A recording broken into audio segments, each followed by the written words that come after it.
So we talk about shampoo. Nice simple stage. It's like the bread and butter of detailing, I guess. Our shampoo is really simple, pH neutral, no weird additives, and is suitable for all finishes, all protections, ceramic, wax, sealant, whatever you got. Our shampoo will work just fine, and more importantly, it won't strip that finish. So let's go with it.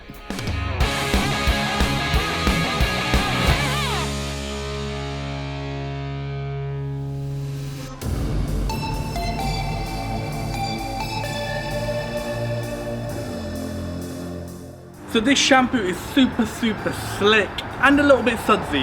Don't be a dick and just chase suds. It's all about that balance between slickness and suds.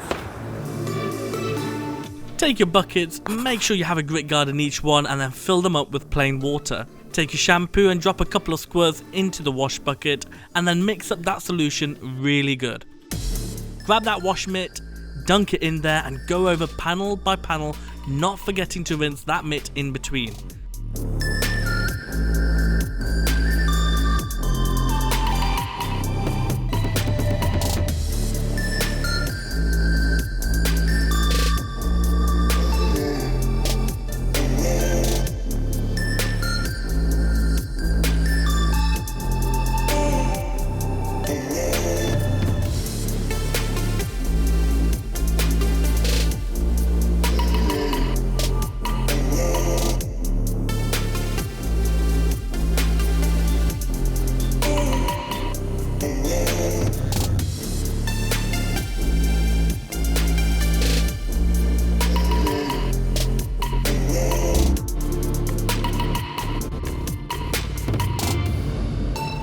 Finish off with rinsing the car thoroughly.